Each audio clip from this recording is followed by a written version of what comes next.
Bila dulu Rasulullah SAW melakukan hijrah perpindahan tempat dari Mekah ke Madinah dengan konsep membentuk lingkungan Islam hanya harus melakukan ekspansi dakwah.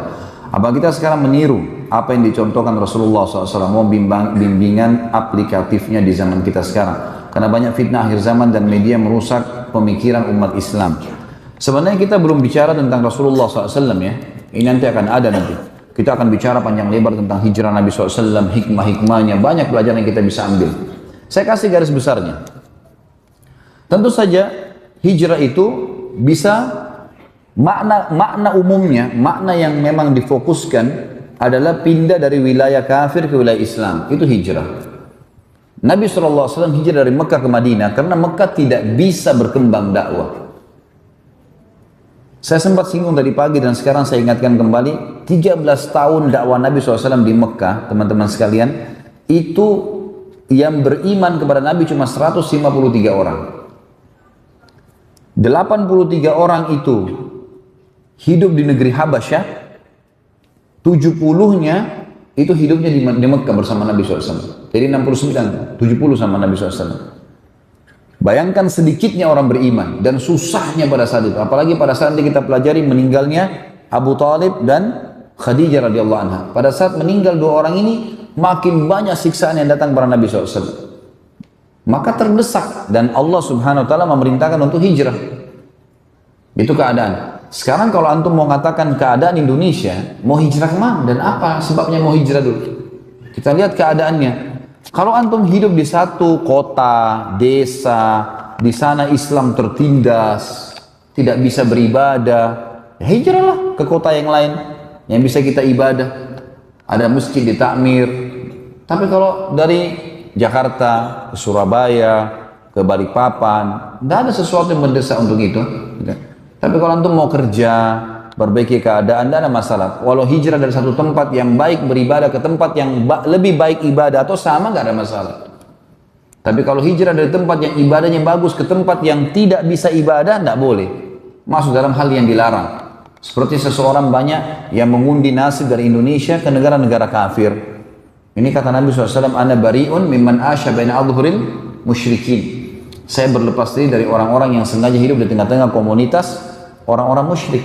Itu tidak dibolehkan. Kecuali antum duta, lahir di sana, menuntut ilmu penting, ya, untuk mendapatkan ilmu di negara Islam susah gitu kan. Pulang untuk mengabdi agama dan negara. Tapi kalau orang teman-teman banyak yang meninggalkan Indonesia untuk mencari pekerjaan dan di sana itu tidak bisa ibadah. Tidak bisa ibadah. Salah satu negara, saya nggak usah sebutin, saya pernah datangin, kemudian saya dakwahin orang-orang kita di sana. Keluhan-keluhan mereka, Ustaz, kami kerja di sini, gajinya memang tinggi, tapi nggak bisa sholat Jumat. Bagaimana bisa dinilai satu sholat Jumat teman-teman lebih mahal daripada seluruh umur kita? Bagaimana antum bisa gantikan dengan $1.000 atau $2.000 itu? Ini nggak mungkin.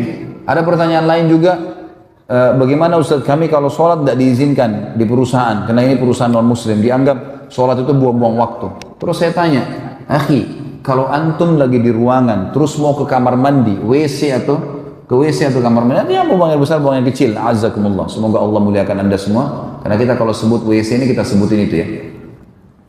Maka yang terjadi adalah, saya tanya, apakah bisa izin? Dia bilang bisa. Dibatasi waktu kalau ke WC? Enggak. Berarti tidak usah bilang mau sholat.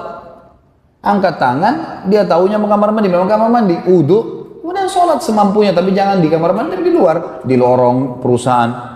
Itu solusi terdekat. Karena antum sudah terlanjur salah. Ngapain siksa diri ke situ? Alhamdulillah di Indonesia, masya Allah masjidnya banyak, mic-nya berantem. Semua kita bisa dengar azan sana, azan sini, azan sana, enak sekali. Jumat di Indonesia 12.10 azan, kita jam 12 pergi masih bisa dapat saf pertama. Banyak. Di beberapa negara kafir saya pernah pergi, subhanallah, sholat Jumatnya ditunda. Ditunda, saya pernah ke satu negara nggak boleh, tunda. Karena orang muslimnya lagi pada kerja, istirahatnya nanti 1:30 siang. Jumat tadi jam 12 lewat. Kenapa Pak ditunda? Ya karena orang-orang di sini, orang Islam istirahatnya jam begitu, jadi kita tunda Jumatnya. Cuma ditunda gara-gara urusan dunia. Untuk apa? Ada orang karena gengsi kerja di negara muslim, kemudian apa? Dia kerja sana, oh namanya harum Indonesia, tapi ternyata kerja di sana, kerja di restoran, kemudian apa kerjanya? Ya, masak babi. Baru tanya hukum kepada saya, Ustadz gimana hukumnya masak babi? Saya tanya kembali, kira-kira Anda mau saya jawab apa? Hah? Coba gimana mau dijawab? Haram ya haram dalam agama. Ini kalau haram, jangan cari lagi dari samping dan bawahnya halal. Haram berarti haram. Nggak bisa. Nggak ada. Orang nggak mungkin seorang dai yang tahu beriman pada Allah lalu menjual akhiratnya. Nggak mungkin. Haram, jangan dilakukan. Babi itu haram transaksinya, makan dagingnya, sentuh kulitnya pun haram. Gimana caranya orang menjual agamanya untuk itu? Kenapa nggak jual tempe, nasi uduk di Indonesia bisa laku? Di Jakarta, masya Allah, saya masuk di gang-gang, ya di daerah Jakarta Timur, gang-gang kecil, orang hidup bertetangga kecil-kecil, jual gorengan depan rumahnya laku hidup, bisa hidup, rezekinya ada. Tapi mulia, dunia sebentar kan? Kata Nabi SAW, perumpamaan aku dengan dunia seperti orang yang musafir lagi penat, capek, istirahat sebentar di bawah pohon, hilang penatnya pergi. Kata para ulama salaf, seorang mukmin harus menjadikan dunia ini seperti a'azzakumullah, semoga Allah muliakan Anda semua, WC. Dia selesaikan hajatnya lalu dia akan pergi.